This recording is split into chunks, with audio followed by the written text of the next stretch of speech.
ਸਤਿ ਸ਼੍ਰੀ ਅਕਾਲ। ਤੁਸੀਂ ਵੇਖ ਰਹੇ ਹੋ ਟੀਵੀ ਪੰਜਾਬ ਤੇ ਮੈਂ ਹਾਂ ਤੁਹਾਡੇ ਨਾਲ ਇੰਦਰਪ੍ਰੀਤ ਕੌਰ ਪੰਨੂ ਲੈ ਕੇ ਹਾਜ਼ਰ ਹਾਂ ਇੱਕ ਵਾਰ ਫਿਰ ਤੋਂ ਪ੍ਰੋਗਰਾਮ ਸੋਸ਼ਲ ਵਾਕ, ਜਿੱਥੇ ਗੱਲਬਾਤ ਕਰਾਂਗੇ तमाम ਉਹਨਾਂ ਖਬਰਾਂ ਦੀ ਜੋ ਸੋਸ਼ਲ ਮੀਡੀਆ ਦੇ ਉੱਪਰ ਚਰਚਾ ਦਾ ਵਿਸ਼ਾ ਬਣੀਆਂ ਹੋਈਆਂ ਨੇ। ਸੋ ਪ੍ਰੋਗਰਾਮ ਦੀ ਸ਼ੁਰੂਆਤ ਦੇ ਵਿੱਚ ਸਭ ਤੋਂ ਪਹਿਲਾਂ ਉਹਨਾਂ ਤਸਵੀਰਾਂ ਤੇ ਵੀਡੀਓਜ਼ ਦੀ ਗੱਲ ਕਰਦੇ ਹਾਂ ਜੋ ਸੋਸ਼ਲ ਮੀਡੀਆ ਦੇ ਉੱਪਰ ਕਾਫੀ ਜ਼ਿਆਦਾ ਘੁੰਮ ਰਹੀਆਂ ਨੇ। ਕਿਸਾਨ ਅੰਦੋਲਨ ਦੇ ਨਾਲ ਜੋੜ ਕੇ ਉਸ ਨੂੰ ਅੱਗੇ ਦੀ ਅੱਗੇ ਵਾਇਰਲ ਕੀਤਾ ਜਾ ਰਿਹਾ।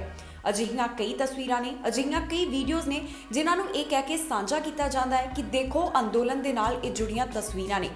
ਸਭ ਤੋਂ ਪਹਿਲਾਂ ਗੱਲ ਕਰਦੇ ਹਾਂ ਉਸ ਫੋਟੋ ਦੀ ਜੋ ਕਿ ਇੱਕ ਕਿਸਾਨ ਦੀ ਹੈ। ਪੱਥਰ ਦੇ ਉੱਪਰ ਸਿਰ ਰੱਖਿਆ ਹੋਇਆ ਹੈ ਤੇ ਇਸ ਨੂੰ ਇਹ ਕਹਿ ਕੇ ਅੱਗੇ ਭੇਜਿਆ ਜਾ ਰਿਹਾ ਹੈ, ਜਾਣੀ ਕਿ ਸਾਂਝਾ ਕੀਤਾ ਜਾ ਰਿਹਾ ਹੈ ਕਿ ਦੇਖੋ ਅੰਦੋਲਨ ਦੇ ਵਿੱਚ ਇੱਕ ਹੋਰ ਕਿਸਾਨ ਦੀ ਜਾਨ ਚਲੀ ਗਈ ਹੈ। ਇਸ ਅੰਦੋਲਨ ਦੇ ਵਿੱਚ ਬਹੁਤ ਸਾਰੇ ਪ੍ਰੋਟੈਸਟ ਕਰਨ ਵਾਲੇ ਕਿਸਾਨਾਂ ਨੇ ਆਪਣੀ ਜਾਨ ਗਵਾਈ ਹੈ, ਪਰ ਜੋ ਇਹ ਤਸਵੀਰ ਵਾਇਰਲ ਹੋ ਰਹੀ ਹੈ ਇਸ ਦੇ ਪਿੱਛੇ ਦਾ ਸੱਚ ਇਹ ਹੈ ਕਿ ਇਹ ਤਸਵੀਰ ਪੁਰਾਣੀ ਹੈ, ਇਸ ਅੰਦੋਲਨ ਦੇ ਸਮੇਂ ਦੀ ਨਹੀਂ ਹੈ। ਜਾਣੀ ਕਿ ਇਹ ਜਿਹੜੀ ਤਸਵੀਰ ਹੈ 1 ਜੁਲਾਈ 2020 ਦੀ ਹੈ, ਜਦੋਂ ਬਠਿੰਡਾ ਦੇ ਵਿੱਚ ਥਰਮਲ ਪਲਾਂਟ ਨੂੰ ਵੇਚਿਆ ਜਾ ਰਿਹਾ ਸੀ ਤਾਂ ਕਿਸਾਨ ਨੇ ਦੁੱਖ ਦਾ ਪ੍ਰਗਟਾਵਾ ਕਰਦਿਆਂ ਇਸ ਤੋਂ ਦੁਖੀ ਹੋ ਕੇ ਖੁਦਕੁਸ਼ੀ ਕੀਤੀ ਸੀ। ਇਹ ਉਸ ਸਮੇਂ ਦੀ ਤਸਵੀਰ ਹੈ। ਜਦੋਂ ਇਸ ਨੂੰ ਅਸੀਂ ਚੈੱਕ ਕਰਦੇ ਹਾਂ, ਜਾਂਚ ਕਰਦੇ ਹਾਂ ਇਸ ਦੀ, ਤਾਂ ਇਹ ਸਾਹਮਣੇ ਆਉਂਦਾ ਹੈ ਇਹ ਉਹੀ ਕਿਸਾਨ ਹੈ ਜਿਸਨੇ ਹੱਥ ਦੇ ਵਿੱਚ ਤਖਤੀ ਫੜੀ ਹੋਈ ਸੀ, ਕਿਹਾ ਸੀ ਕਿ ਜੋ ਬਠਿੰਡਾ ਦਾ ਥਰਮਲ ਪਲਾਂਟ ਵੇਚਿਆ ਜਾ ਰਿਹਾ ਉਸ ਤੋਂ ਮੈਂ ਦੁਖੀ ਹਾਂ ਤੇ ਮੈਂ ਆਤਮ ਹੱਤਿਆ ਕਰ ਰਿਹਾ ਹਾਂ। ਉਸ ਤੋਂ ਬਾਅਦ ਇੱਕ ਹੋਰ ਤਸਵੀਰ ਵਾਇਰਲ ਹੋ ਰਹੀ ਹੈ ਸੋਸ਼ਲ ਮੀਡੀਆ ਦੇ ਉੱਪਰ, ਜਿਸ ਦੇ ਵਿੱਚ ਕੁਝ ਸਾਈਨ ਬੋਰਡ ਨੇ। ਇਹਨਾਂ ਸਾਈਨ ਬੋਰਡਸ ਦੇ ਉੱਪਰ ਪੰਜਾਬੀ, ਅੰਗਰੇਜ਼ੀ, ਹਿੰਦੀ ਭਾਸ਼ਾ ਦੇ ਵਿੱਚ ਲਿਖਿਆ ਹੋਇਆ ਹੈ ਤੇ ਇਸ ਤਸਵੀਰ ਨੂੰ ਇਹ ਕਹਿ ਕੇ ਵਾਇਰਲ ਕੀਤਾ ਜਾ ਰਿਹਾ ਹੈ ਕਿਉਂਕਿ ਇਸ ਦੇ ਵਿੱਚ ਹਿੰਦੀ ਭਾਸ਼ਾ ਦੇ ਵਿੱਚ ਜੋ ਲਿਖੇ ਹੋਏ ਸ਼ਬਦ ਨੇ, ਸਾਈਨਸ ਨੇ, ਉਹਨਾਂ ਦੇ ਉੱਪਰ ਕਾਲਕ ਪੋਤੀ ਗਈ ਹੈ। ਕਿਹਾ ਜਾ ਰਿਹਾ ਹੈ ਕਿ ਹੁਣ ਦੇਖੋ ਕਿਸਾਨਾਂ ਵੱਲੋਂ ਹਿੰਦੀ ਭਾਸ਼ਾ ਨੂੰ ਵੀ ਨਹੀਂ ਰਹਿਣ ਦਿੱਤਾ ਜਾਏਗਾ, ਉਹਨਾਂ ਵੱਲੋਂ ਅਗਲਾ ਇਹ ਕਦਮ ਚੁੱਕਿਆ ਜਾ ਰਿਹਾ ਹੈ। ਪਰ ਜਦੋਂ ਇਸ ਤਸਵੀਰ ਦੀ ਪੜਤਾਲ ਕੀਤੀ ਜਾਂਦੀ ਹੈ ਤੇ ਉਸ ਦੇ ਵਿੱਚ ਪਤਾ ਚੱਲਦਾ ਹੈ ਕਿ ਇਹ ਤਸਵੀਰ ਇਸ ਦੇ ਨਾਲ ਸੰਬੰਧਿਤ ਨਹੀਂ ਹੈ, ਬਲਕਿ 2017 ਦੀ ਹੈ, ਜਦੋਂ ਕੁਝ ਕੱਟੜ ਜਥੇਬੰਦੀਆਂ ਵੱਲੋਂ ਅਜਿਹਾ ਕਦਮ ਚੁੱਕਿਆ ਗਿਆ ਸੀ। ਜਿਹੜੇ ਸਾਈਨ ਬੋਰਡ ਸੀ ਉਸ ਦੇ ਉੱਪਰ ਕਾਲਕ ਪੋਤੀ ਗਈ ਸੀ ਤੇ ਇਹ ਤਸਵੀਰ ਜਿਹੜੀ ਹੈ ਬਠਿੰਡਾ ਫਰੀਦਕੋਟ ਹਾਈਵੇ ਦੀ ਹੈ। ਇਸ ਦਾ ਕਿਸਾਨ ਅੰਦੋਲਨ ਦੇ ਨਾਲ ਕੋਈ ਵੀ ਤਾਲੁਕਾਤ ਨਹੀਂ ਹੈ। ਯਾਦ ਹੋਵੇ ਪਿਛਲੇ ਕੁਝ ਦਿਨ ਪਹਿਲਾਂ ਵੀ ਇੱਕ ਤਸਵੀਰ ਵਾਇਰਲ ਹੋਈ ਸੀ ਜਿਸ ਦੇ ਵਿੱਚ ਕੈਨੇਡਾ ਦੇ ਪ੍ਰਧਾਨ ਮੰਤਰੀ ਜਸਟਿਨ ਟਰੂਡੋ ਦੀ ਤਸਵੀਰ ਸੀ। ਸਿੱਖਾਂ ਦੇ ਨਾਲ ਉਹ ਬੈਠੇ ਹੋਏ ਸੀ ਤੇ ਇਹ ਕਹਿ ਕੇ ਸਾਂਝਾ ਕੀਤਾ ਜਾ ਰਿਹਾ ਸੀ ਕਿ ਦੇਖੋ ਕੈਨੇਡਾ ਦਾ ਪ੍ਰਧਾਨ ਮੰਤਰੀ ਅੰਦੋਲਨ ਦੇ ਵਿੱਚ ਆ ਕੇ ਬੈਠ ਗਿਆ। ਇਹ ਜਿਹੜੀ ਤਸਵੀਰ ਚੈੱਕ ਕਰਨ ਤੇ ਪਤਾ ਲੱਗਿਆ ਕਿ 2015 ਦੀ ਹੈ। ਅਜਿਹਾ ਕੁਝ ਵੀ ਨਹੀਂ ਸੀ ਜਿਸ ਨੂੰ ਕਹਿ ਕੇ ਇਹ ਤਸਵੀਰ ਅੱਗੇ ਸਾਂਝੀ ਕੀਤੀ ਜਾਂਦੀ ਹੈ। ਓਟਵਾ ਦੇ ਗੁਰਦੁਆਰਾ ਸਾਹਿਬ ਦੇ ਵਿੱਚ ਦੀਵਾਲੀ ਦੇ ਮੌਕੇ 2015 ਦੇ ਵਿੱਚ ਜੋ ਸਮਾਗਮ ਹੋਇਆ ਸੀ ਉਸ ਦੇ ਵਿੱਚ ਪ੍ਰਧਾਨ ਮੰਤਰੀ ਜਸਟਿਨ ਟਰੂਡੋ ਵੱਲੋਂ ਸ਼ਿਰਕਤ ਕੀਤੀ ਗਈ ਸੀ, ਜਿੱਥੇ ਉਹ ਬੈਠੇ ਹੋਏ ਸੀ ਕੁਝ ਸਿੱਖਾਂ ਦੇ ਨਾਲ ਤੇ ਉਹ ਤਸਵੀਰ ਨੂੰ ਹੁਣ ਇਹ ਨਾਮ ਦੇ ਕੇ ਕਿਸਾਨ ਅੰਦੋਲਨ ਦੇ ਨਾਲ ਜੋੜ ਕੇ ਅੱਗੇ ਸਾਂਝਾ ਕੀਤਾ ਜਾ ਰਿਹਾ ਹੈ। ਪ੍ਰਧਾਨ ਮੰਤਰੀ ਜਸਟਿਨ ਟਰੂਡੋ ਵੱਲੋਂ ਕਿਸਾਨਾਂ ਦੇ ਪੱਖ ਦੇ ਵਿੱਚ ਬਿਆਨ ਜ਼ਰੂਰ ਦਿੱਤਾ ਗਿਆ ਸੀ, ਪਰ ਉਹ ਅੰਦੋਲਨ ਦੇ ਵਿੱਚ ਆ ਕੇ ਨਹੀਂ ਬੈਠੇ। ਸੋ ਬਹੁਤ ਸਾਰੀਆਂ ਜਿਹੜੀਆਂ ਤਸਵੀਰਾਂ ਤੇ ਵੀਡੀਓਜ਼ ਨੇ ਜੋ ਸੋਸ਼ਲ ਮੀਡੀਆ ਦੇ ਉੱਪਰ ਆਏ ਦਿਨ ਵਾਇਰਲ ਹੁੰਦੀਆਂ ਰਹਿੰਦੀਆਂ ਨੇ ਤੇ ਅਸੀਂ ਵੀ ਭਾਵੁਕ ਹੋ ਕੇ ਉਸ ਨੂੰ ਅੱਗੇ ਸਾਂਝਾ ਕਰ ਦਿੰਦੇ ਹਾਂ ਕਿਉਂਕਿ ਸਾਡੇ ਮਨਾਂ ਦੇ ਨਾਲ ਉਹ ਕਿਤੇ ਨਾ ਕਿਤੇ ਜੋੜ ਕੇ ਅਸੀਂ ਉਸ ਨੂੰ ਦੇਖ ਲੈਂਦੇ ਹਾਂ। ਪਰ ਇੱਕ ਜ਼ਿੰਮੇਵਾਰੀ ਸਾਡੀ ਬਣਦੀ ਹੈ ਕਿ ਕਿਸੇ ਵੀ ਤਸਵੀਰ ਨੂੰ ਅੱਗੇ ਭੇਜਣ ਤੋਂ ਪਹਿਲਾਂ ਉਸ ਦੀ ਪੜਤਾਲ ਜ਼ਰੂਰ ਕਰ ਲਈ ਜਾਵੇ ਤਾਂ ਕਿ ਕੋਈ ਵੀ ਗਲਤ ਸੁਨੇਹਾ ਜਾਂ ਗਲਤ ਮੈਸੇਜ ਅੱਗੇ ਤੱਕ ਨਾ ਪਹੁੰਚੇ। ਬਲਵੀਰ ਸਿੰਘ ਰਾਜੇਵਾਲ ਵੱਲੋਂ ਇੱਕ ਪੱਤਰ ਲਿਖਿਆ ਗਿਆ ਹੈ ਕਿਸਾਨਾਂ ਨੂੰ, ਜਿਸ ਦੇ ਵਿੱਚ ਅਪੀਲ ਕੀਤੀ ਗਈ ਹੈ ਕਿ ਇਸ ਪ੍ਰਦਰਸ਼ਨ ਨੂੰ ਸ਼ਾਂਤਮਈ ਤਰੀਕੇ ਦੇ ਨਾਲ ਹੀ ਚਲਾਇਆ ਜਾਵੇ। ਇਸ ਪੱਤਰ ਦੇ ਵਿੱਚ ਉਹਨਾਂ ਵੱਲੋਂ ਖਾਸ ਗੱਲਾਂ ਦਾ ਜ਼ਿਕਰ ਕੀਤਾ ਗਿਆ ਜਿੱਥੇ ਉਹਨਾਂ ਕਿਹਾ ਹੈ ਕਿ ਹੁਣ ਤੱਕ ਅਸੀਂ ਇਸ ਅੰਦੋਲਨ ਨੂੰ ਅੱਗੇ ਤੱਕ ਸ਼ਾਂਤਮਈ ਤਰੀਕੇ ਦੇ ਨਾਲ ਹੀ ਲੈ ਕੇ ਆਏ ਹਾਂ। ਜਿਸ ਤਰ੍ਹਾਂ ਦੇ ਬਿਆਨ ਦਿੱਤੇ ਜਾ ਰਹੇ ਨੇ 26 ਜਨਵਰੀ ਦੇ ਨਾਲ ਸੰਬੰਧਿਤ ਅਜਿਹਾ ਕੁਝ ਨਾ ਕੀਤਾ ਜਾਵੇ ਕਿਉਂਕਿ ਬਹੁਤ ਸਾਰੇ ਲੋਕ 26 ਜਨਵਰੀ ਦੇ ਨਾਲ ਸੰਬੰਧਿਤ ਇਹ ਗੱਲ ਕਹਿ ਰਹੇ ਨੇ ਕਿ ਲਾਲ ਕਿਲੇ ਦੇ ਉੱਪਰ ਝੰਡਾ ਲਹਿਰਾਇਆ ਜਾਏਗਾ ਜਾਂ ਫਿਰ ਸੰਸਦ ਦੇ ਉੱਪਰ ਧਾਵਾ ਬੋਲਿਆ ਜਾਵੇਗਾ। ਕਈ ਤਰ੍ਹਾਂ ਦੇ ਵੱਖ-ਵੱਖ ਬਿਆਨ ਦਿੱਤੇ ਜਾ ਰਹੇ ਨੇ ਜਿਸ ਤੋਂ ਪਰਹੇਜ਼ ਕਰਨ ਦੀ ਅਪੀਲ ਰਾਜੇਵਾਲ ਸਾਹਿਬ ਵੱਲੋਂ ਕੀਤੀ ਗਈ ਹੈ। ਦੱਸ ਦਈਏ ਕਿ ਉਹਨਾਂ ਵੱਲੋਂ ਇਹ ਜੋ ਪੱਤਰ ਲਿਖਿਆ ਗਿਆ ਹੈ ਇਸ ਦੇ ਵਿੱਚ ਉਹਨਾਂ ਨੇ ਕਾਫੀ ਗੱਲਾਂ ਦਾ ਜ਼ਿਕਰ ਕੀਤਾ ਹੈ। ਬਲਵੀਰ ਸਿੰਘ ਰਾਜੇਵਾਲ ਨੇ ਕਿਸਾਨਾਂ ਦੇ ਨਾਮ ਇੱਕ ਖੁੱਲੀ ਚਿੱਠੀ ਲਿਖੀ ਹੈ ਜਿਸ ਵਿੱਚ ਕਿਸਾਨ ਅੰਦੋਲਨ ਦਾ ਪੂਰਾ ਸੱਚ ਦੱਸਿਆ ਗਿਆ। ਇਸ ਚਿੱਠੀ ਦੇ ਵਿੱਚ ਉਹਨਾਂ ਲਿਖਿਆ ਕਿ ਅਸੀਂ ਕੇਂਦਰ ਸਰਕਾਰ ਵੱਲੋਂ ਬਣਾਏ 3 ਕਿਸਾਨ ਵਿਰੋਧੀ ਕਾਨੂੰਨ ਰੱਦ ਕਰਵਾਉਣ ਦੇ ਲਈ ਅੰਦੋਲਨ ਕਰ ਰਹੇ ਹਾਂ। ਉਹਨਾਂ ਕਿਹਾ ਕਿ ਅਸੀਂ ਜਿਸ ਅਨੁਸ਼ਾਸਨ ਦੇ ਵਿੱਚ ਸ਼ਾਂਤਮਈ ਢੰਗ ਦੇ ਨਾਲ ਅੰਦੋਲਨ ਹੁਣ ਤੱਕ ਚਲਾਇਆ ਉਸ ਦੀ ਦੁਨੀਆ ਦੇ ਵਿੱਚ ਕੋਈ ਮਿਸਾਲ ਨਹੀਂ ਮਿਲਦੀ।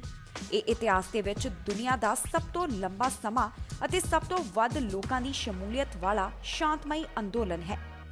ਉਹਨਾਂ ਅੱਗੇ ਲਿਖਿਆ ਕਿ ਪੂਰੇ ਸੰਸਾਰ ਦੀਆਂ ਅੱਖਾਂ ਇਸ ਵੇਲੇ ਇਸ ਅੰਦੋਲਨ ਦੇ ਉੱਪਰ ਟਿਕੀਆਂ ਹੋਈਆਂ ਨੇ। ਦੁਨੀਆ ਭਰ ਦੇ ਵਿੱਚ ਬੈਠੇ ਪੰਜਾਬੀ ਅਤੇ ਆਮ ਪਾਰਟੀ ਲੋਕ ਆਪੋ ਆਪਣਾ ਯੋਗਦਾਨ ਪਾਉਣ ਹਿੱਤ ਥਾਂ-ਥਾਂ ਧਰਨੇ ਜਲੂਸ ਕੱਢ ਕੇ ਇਸ ਵਿੱਚ ਆਪਣੀ ਹਾਜ਼ਰੀ ਲਗਵਾ ਰਹੇ ਨੇ। ਇਹ ਕੇਵਲ ਕਿਸਾਨ ਦਾ ਅੰਦੋਲਨ ਨਹੀਂ ਰਿਹਾ।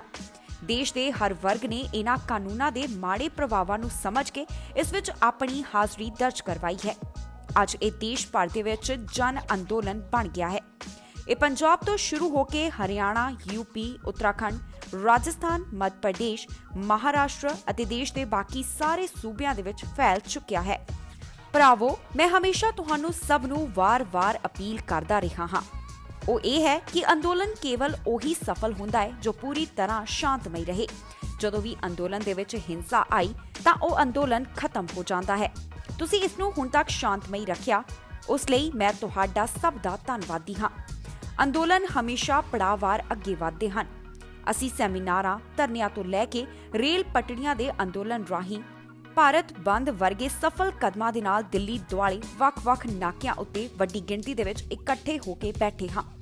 ਕੜਾਕੇ ਦੀ ਠੰਡ ਅਤੇ ਮੀਂਹ ਦੇ ਬਾਵਜੂਦ ਤੁਸੀਂ ਆਪਣੀਆਂ ਟਰਾਲੀਆਂ ਦੇ ਵਿੱਚ ਘਰ ਪਾ ਕੇ ਸ਼ਾਂਤਮਈ ਤਰੀਕੇ ਦੇ ਨਾਲ ਬੈਠੇ ਹੋਏ ਹੋ। ਉਨ੍ਹਾਂ ਕਿਹਾ ਕਿ ਇਸ ਲਈ ਅਸੀਂ ਲੋਹੜੀ ਉੱਤੇ ਖੇਤੀ ਕਾਨੂੰਨਾਂ ਦੀਆਂ ਕਾਪੀਆਂ ਸਾੜੀਆਂ ਨੇ। ਅਸੀਂ ਇਸ ਵਾਰ 18 ਜਨਵਰੀ ਨੂੰ ਮਹਿਲਾ ਦਿਵਸ ਨੂੰ ਕਿਸਾਨ ਮਹਿਲਾ ਦਿਵਸ ਵਜੋਂ ਮਨਾਵਾਂਗੇ। ਦਸ਼ਮ ਪਿਤਾ ਸ਼੍ਰੀ ਗੁਰੂ ਗੋਬਿੰਦ ਸਿੰਘ ਸਾਹਿਬ ਜੀ ਦੇ ਪ੍ਰਕਾਸ਼ ਦਿਹਾੜੇ ਭਾਵ ਕਿ 20 ਜਨਵਰੀ ਨੂੰ ਅਸੀਂ ਸੰਕਲਪ ਦਿਵਸ ਵਜੋਂ ਮਨਾਵਾਂਗੇ। ਸੁਭਾਸ਼ ਚੰਦਰ ਬੋਸ ਜੀ ਦੇ ਜਨਮ ਦਿਹਾੜੇ ਜਾਣੀ ਕਿ 23 ਜਨਵਰੀ ਨੂੰ ਆਜ਼ਾਦ ਹਿੰਦ ਕਿਸਾਨ ਦਿਵਸ ਵਜੋਂ ਮਨਾਵਾਂਗੇ। ਹਰ ਸਾਲ ਵਾਂਗ 26 ਜਨਵਰੀ ਸਾਡਾ ਗਣਤੰਤਰ ਦਿਵਸ ਹੋਵੇਗਾ। ਅਸੀਂ ਉਸ ਦਿਨ ਵੱਡੀ ਗਿਣਤੀ ਦੇ ਵਿੱਚ ਦਿੱਲੀ ਦੇ ਬਾਰਡਰਾਂ ਤੇ ਨਾਕਿਆਂ ਤੋਂ ਕਿਸਾਨ ਪਰੇਡ ਕਰਾਂਗੇ। ਅੱਗੇ ਉਹਨਾਂ ਲਿਖਿਆ ਕਿ ਮੈਂ ਖਾਸ ਤੌਰ ਤੇ ਤੁਹਾਨੂੰ ਇਸ ਦੇ ਲਈ ਸੰਬੋਧਿਤ ਕਰ ਰਿਹਾ ਹਾਂ ਤਾਂ ਜੋ 26 ਜਨਵਰੀ ਦੇ ਅੰਦੋਲਨ ਸੰਬੰਧੀ ਫੈਲਾਈਆਂ ਜਾ ਰਹੀਆਂ ਗਲਤਫਹਿਮੀਆਂ ਦੂਰ ਹੋ ਸਕਣ। ਅਸੀਂ ਕਿਸਾਨ ਪਰੇਡ ਕਿਵੇਂ ਕਰਨੀ ਹੈ ਇਹ ਅਗਲੇ ਹਫ਼ਤੇ ਐਲਾਨ ਕਰਾਂਗੇ, ਪਰ ਇਸ ਤਰ੍ਹਾਂ ਦੀਆਂ ਅਫਵਾਹਾਂ ਫੈਲਾਈਆਂ ਜਾ ਰਹੀਆਂ ਹਨ, ਉਸ ਤੋਂ ਚੌਕਸ ਹੀ ਨਹੀਂ ਬਲਕਿ ਗੰਭੀਰ ਹੋਣ ਦੀ ਵੀ ਲੋੜ ਹੈ। ਇਸ ਤਰ੍ਹਾਂ ਦਾ ਪ੍ਰਚਾਰ ਕੀਤਾ ਜਾ ਰਿਹਾ ਹੈ ਜਿਵੇਂ ਕਿਸਾਨਾਂ ਵੱਲੋਂ ਬਗਾਵਤ ਕਰਨ ਦਾ ਪ੍ਰੋਗਰਾਮ ਹੋਵੇ ਅਤੇ ਇਹ ਅੰਦੋਲਨ ਦਾ ਆਖਰੀ ਪੜਾਅ ਹੋਵੇ। ਕੁਝ ਲੋਕ ਕਹਿ ਰਹੇ ਹਨ ਕਿ ਉਸ ਦਿਨ ਲਾਲ ਕਿਲੇ ਉੱਤੇ ਝੰਡਾ ਲਹਿਰਾਉਣਾ ਹੈ। ਕੋਈ ਕਹਿ ਰਿਹਾ ਹੈ ਕਿ ਪਾਰਲੀਮੈਂਟ ਉੱਤੇ ਕਬਜ਼ਾ ਕਰਨਾ ਹੈ। ਕਈ ਤਰ੍ਹਾਂ ਦੇ ਬੇਬੁਨਿਆਦ ਭੜਕਾਊ ਪ੍ਰਚਾਰ ਕੀਤੇ ਜਾ ਰਹੇ ਹਨ। ਉਨ੍ਹਾਂ ਕਿਹਾ ਕਿ ਇਸ ਨੇ ਕਿਸਾਨ ਜਥੇਬੰਦੀਆਂ ਨੂੰ ਗੰਭੀਰ ਚਿੰਤਾ ਦੇ ਵਿੱਚ ਹੀ ਨਹੀਂ ਪਾਇਆ ਬਲਕਿ ਸਭ ਦੀ ਨੀਂਦ ਹਰਾਮ ਕਰ ਦਿੱਤੀ ਹੈ। ਉਨ੍ਹਾਂ ਵੱਲੋਂ ਅਪੀਲ ਕੀਤੀ ਗਈ ਹੈ ਕਿ ਇਸ ਅੰਦੋਲਨ ਨੂੰ ਸ਼ਾਂਤਮਈ ਢੰਗ ਦੇ ਨਾਲ ਹੀ ਚਲਾਇਆ ਜਾਵੇ। ਪੱਤਰ ਹੀ ਨਹੀਂ, ਰਾਜਵਾਲ ਸਾਹਿਬ ਵੱਲੋਂ ਸਟੇਜ ਦੇ ਉੱਪਰ ਵੀ ਅਪੀਲ ਕੀਤੀ ਗਈ ਹੈ ਨੌਜਵਾਨਾਂ ਨੂੰ, ਕਿਸਾਨ ਆਗੂਆਂ ਨੂੰ, ਨਾਲ ਦੀ ਨਾਲ ਜੋ ਪ੍ਰੋਟੈਸਟ ਕਰ ਰਹੇ ਨੇ ਉਹਨਾਂ ਨੂੰ।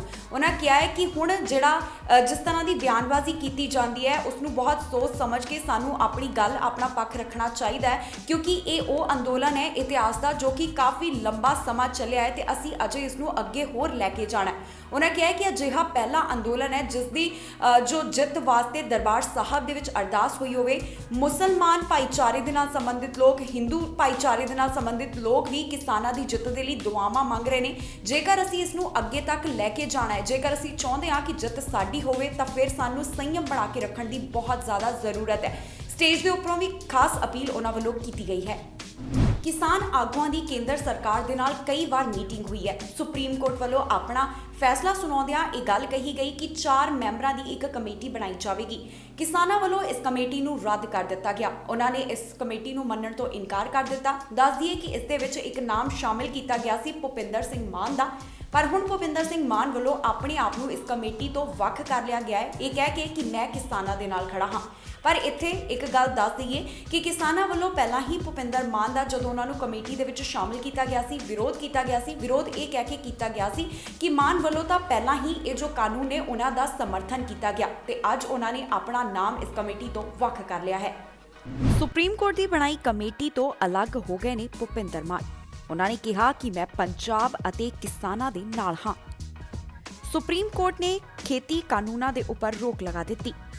ਹਾਲਾਂਕਿ ਪ੍ਰੋਟੈਸਟ ਦੇ ਵਿੱਚ ਬੈਠੇ ਕਿਸਾਨ ਚਾਹੁੰਦੇ ਹਨ ਕਿ ਇਹਨਾਂ ਕਾਨੂੰਨਾਂ ਨੂੰ ਰੱਦ ਕੀਤਾ ਜਾਵੇ। ਇਸ ਦੇ ਲਈ ਰੋਕ ਲਗਾਉਣ ਤੋਂ ਬਾਅਦ ਵੀ ਇਹ ਪ੍ਰੋਟੈਸਟ ਜਾਰੀ ਹੈ। ਸਰਕਾਰ ਇਸ ਗੱਲ ਦੇ ਉੱਪਰ ਅੜੀ ਹੋਈ ਹੈ ਕਿ ਇਹ ਕਿਸਾਨਾਂ ਦੇ ਹਿੱਤ ਦੇ ਵਿੱਚ ਬਣਾਏ ਗਏ ਨੇ, ਪਰ ਕਿਸਾਨ ਚਾਹੁੰਦੇ ਨੇ ਕਿ ਇਹਨਾਂ ਕਾਨੂੰਨਾਂ ਨੂੰ ਰੱਦ ਕੀਤਾ ਜਾਵੇ।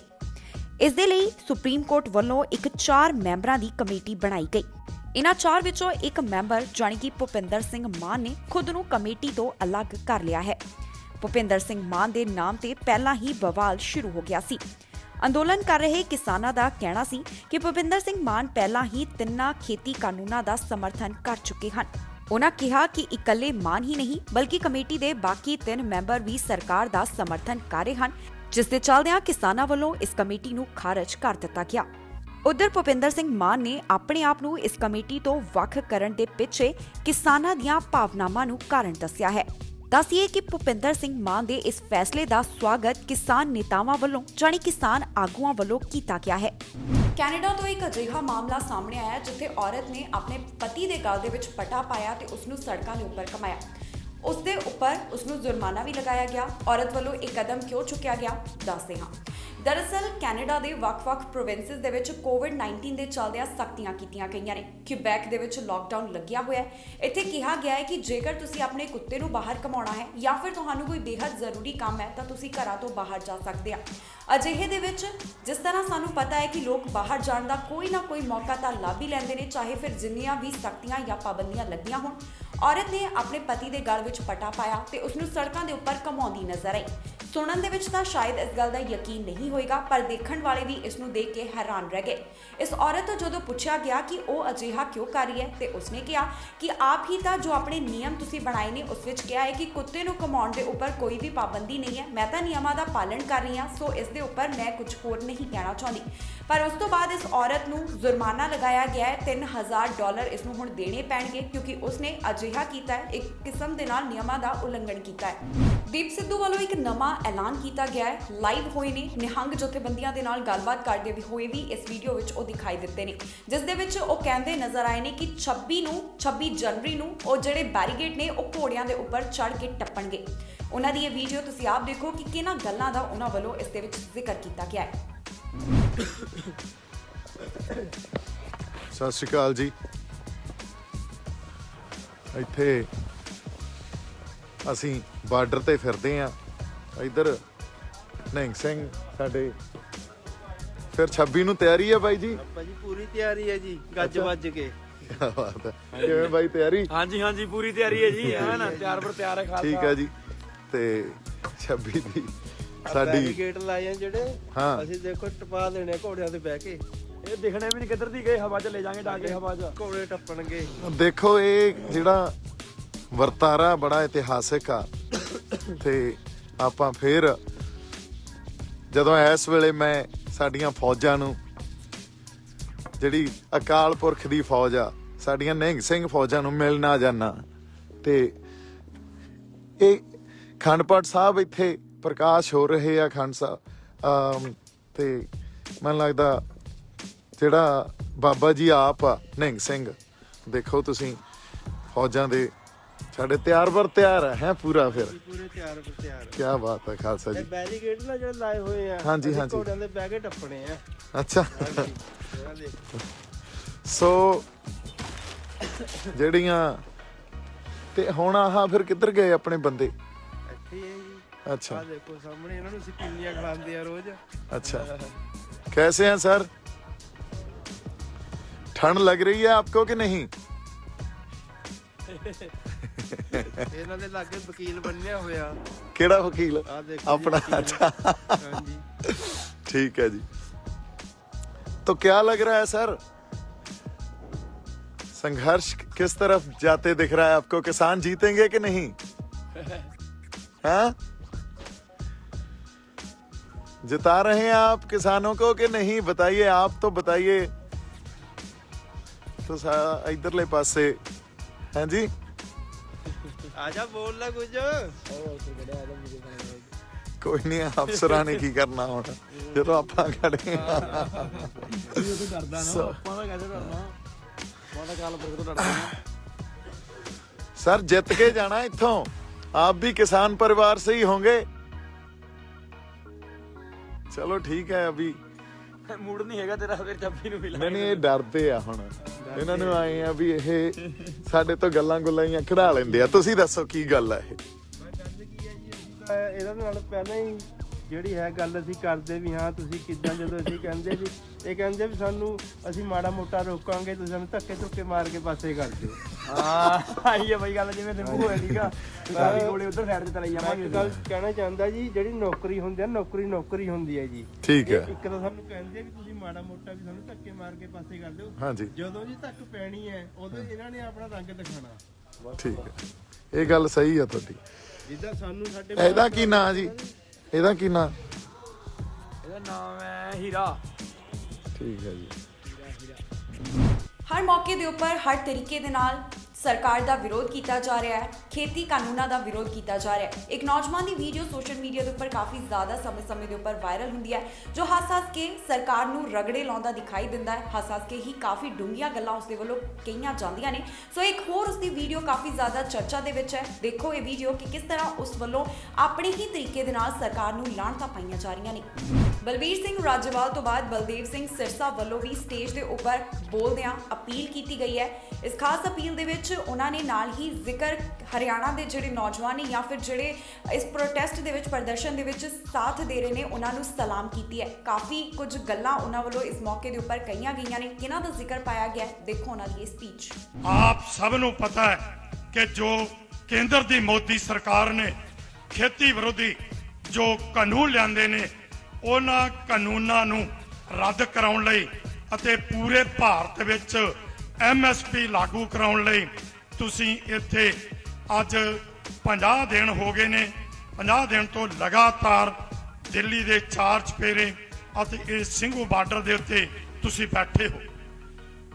ਅੱਜ ਜੋ ਕਿ ਆਉਣ ਵਾਲਾ ਸਮਾਂ ਉੱਤੇ ਵਿਚਾਰਾਂ ਕਰਨੀਆਂ ਬਹੁਤ ਹੀ ਜ਼ਰੂਰੀ ਨੇ, ਕਿਉਂਕਿ ਆਪ ਜੀ ਨੂੰ ਪਤਾ ਹੈ ਕਿ ਦਿੱਲੀ ਸਰਕਾਰ ਦੇ ਨਾਲ ਲੰਬੇ ਸਮੇਂ ਤੋਂ ਜੋ ਮੀਟਿੰਗਾਂ ਹੋ ਰਹੀਆਂ, ਉਹ ਮੀਟਿੰਗਾਂ ਦੇ ਵਿੱਚ ਉੱਥੇ ਤਾਂ ਬੇਸਿੱਟਾ ਰਹੀਆਂ, ਉੱਥੇ ਤੇ ਕੋਈ ਸਿੱਟਾ ਨਹੀਂ ਨਿਕਲਿਆ, ਪਰ ਜੋ ਪ੍ਰਾਪਤੀ ਤੁਹਾਡੇ ਲੋਕਾਂ ਦੀ ਉਹਦੀ ਕੋਈ ਮਿਸਾਲ ਨਹੀਂ।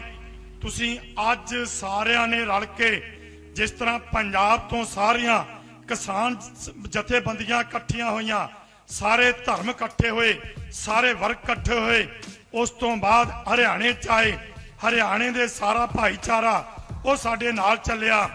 ਉਹਨਾਂ ਨੇ ਜਿਹੜੀ ਇੱਕ ਮਿਸਾਲ ਕਾਇਮ ਕਰਤੀ ਆ ਕਿ ਜਿਹੜੇ ਖੱਟੜ ਦੇ 2 ਪ੍ਰੋਗਰਾਮ ਜਿਹੜੇ ਹੈਲੀਕਾਪਟਰ ਹੈਲੀਪੈਡ ਉਹਦੇ ਤੋੜ ਕੇ ਤੇ ਉੱਤੇ ਹੀ ਘੁੰਮਦਾ ਰਿਹਾ, ਉਸੇ ਹੈਲੀਕਾਪਟਰਾਂ ਦੇ ਰਾਹੀਂ ਉਹਨੂੰ ਬਿਨਾਂ ਥੱਲੇ ਉਤਰਿਆ ਵਾਪਸ ਭੇਜਿਆ। ਉਹ ਹਰਿਆਣਾ ਵਾਸੀਆਂ ਨੂੰ ਮੈਂ ਸਲੂਟ ਕਰਦਾ ਹਾਂ ਔਰ ਇਸੇ ਤਰ੍ਹਾਂ ਉਮੀਦ ਕਰਦਾ ਹਾਂ ਕਿ ਅੱਗੇ ਰਾਜਸਥਾਨ, ਯੂਪੀ ਅਤੇ ਜਿਸ ਤਰ੍ਹਾਂ ਅੱਜ ਛੱਤੀਸਗੜ੍ਹ ਤੋਂ ਵੀ ਬੁਲਾਰੇ ਬੋਲ ਕੇ ਗਏ, ਬੰਗਾਲ ਤੋਂ ਬੁਲਾਰੇ ਬੋਲ ਕੇ ਗਏ, ਬਾਕੀ ਬੁਲਾਰੇ ਵੀ ਆ ਰਹੇ ਨੇ। ਸੋ ਇਹ ਪੂਰੇ ਭਾਰਤ ਦਾ ਇਹ ਜਿਹੜਾ ਅੰਦੋਲਨ ਬਣ ਗਿਆ, ਜਨ ਅੰਦੋਲਨ, ਭਾਰਤ ਨੂੰ ਛੱਡ ਕੇ ਅੱਜ ਪੂਰੇ ਸੰਸਾਰ ਦਾ ਇਹ ਅੰਦੋਲਨ ਬਣ ਚੁੱਕਾ ਹੈ। ਸਭ ਦੀਆਂ ਨਿਗਾਹਾਂ ਇੱਥੇ ਲੱਗੀਆਂ ਨੇ, ਪਰ ਸਰਕਾਰ ਦੇ ਨਾਲ ਚੱਲ ਰਹੀ ਗੱਲਬਾਤ ਦੇ ਸਮੇਂ ਕੋਈ ਸਿੱਟਾ ਨਾ ਤਾਂ ਨਹੀਂ ਬੇਸ਼ੱਕ ਨਿਕਲਿਆ, ਪਰ ਅਸੀਂ ਸਾਰੇ ਇਕੱਠੇ ਹੋ ਗਏ, ਇੱਕ ਮਤ ਹੋ ਗਏ।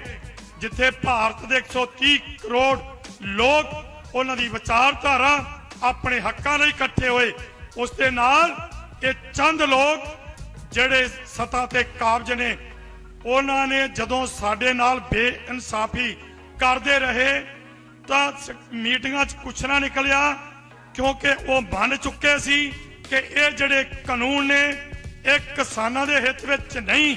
ਤੁਸੀਂ ਸੰਸ਼ੋਧਨ ਕਰ ਲਓ, ਇਹ 'ਚ ਫੇਰ ਬਦਲ ਕਰ ਲਓ, ਪਰ ਸਾਡੇ ਵੱਲੋਂ ਜਵਾਬ ਦਿੱਤਾ ਗਿਆ ਕਿ ਜਦੋਂ ਇਹ ਕਾਨੂੰਨ ਤੁਸੀਂ ਮੰਨਦੇ ਹੋ ਕਿ ਕਿਸਾਨਾਂ ਦੇ ਹਿੱਤ ਵਿੱਚ ਨਹੀਂ, ਫਿਰ ਫੇਰ ਬਦਲ ਕਿਸ ਗੱਲ ਦਾ, ਇਹਨਾਂ ਨੂੰ ਰੱਦ ਕਰੋ।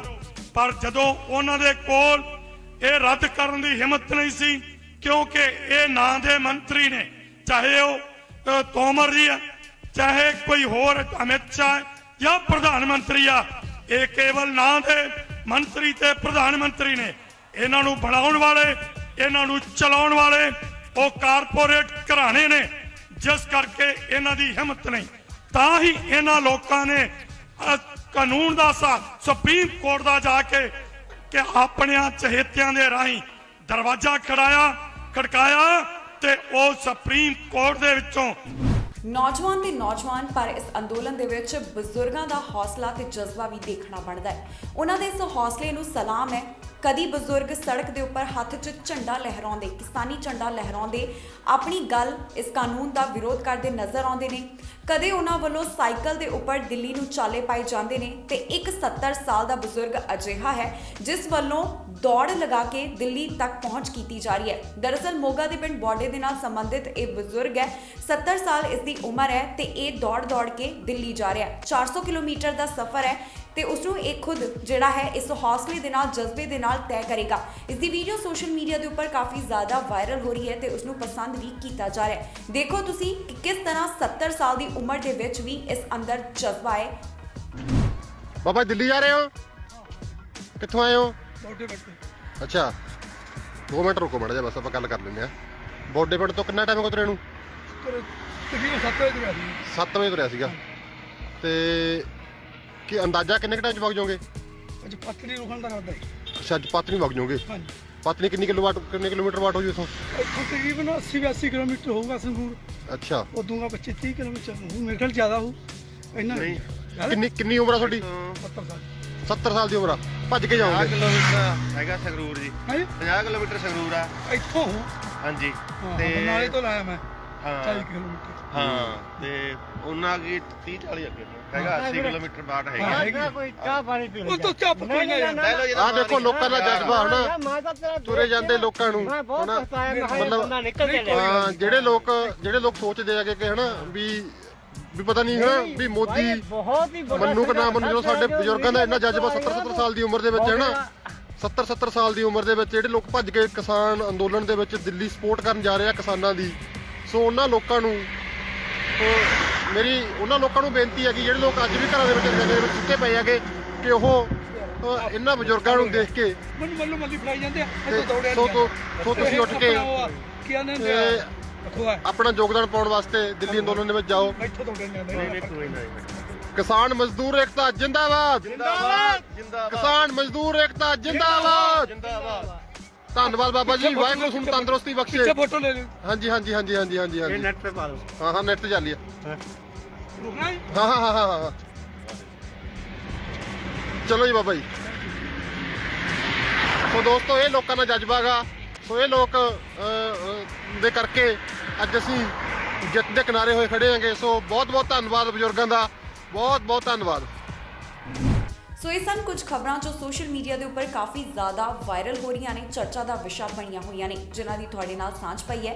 ਇਸੇ ਤਰ੍ਹਾਂ ਹਰ ਰੋਜ਼ ਪ੍ਰੋਗਰਾਮ ਸੋਸ਼ਲ ਵਾਰ ਦੇ ਜ਼ਰੀਏ ਤੁਹਾਡੇ ਨਾਲ ਰੂਬਰੂ ਹੁੰਦੇ ਰਵਾਂਗੇ। ਫਿਲਹਾਲ ਮੈਨੂੰ ਇੰਦਰਪ੍ਰੀਤ ਕੌਰ ਪੰਨੂ ਨੂੰ ਦਿਓ ਇਜਾਜ਼ਤ ਤੇ ਤੁਸੀਂ ਵੇਖਦੇ ਰਹੋ TV ਪੰਜਾਬ।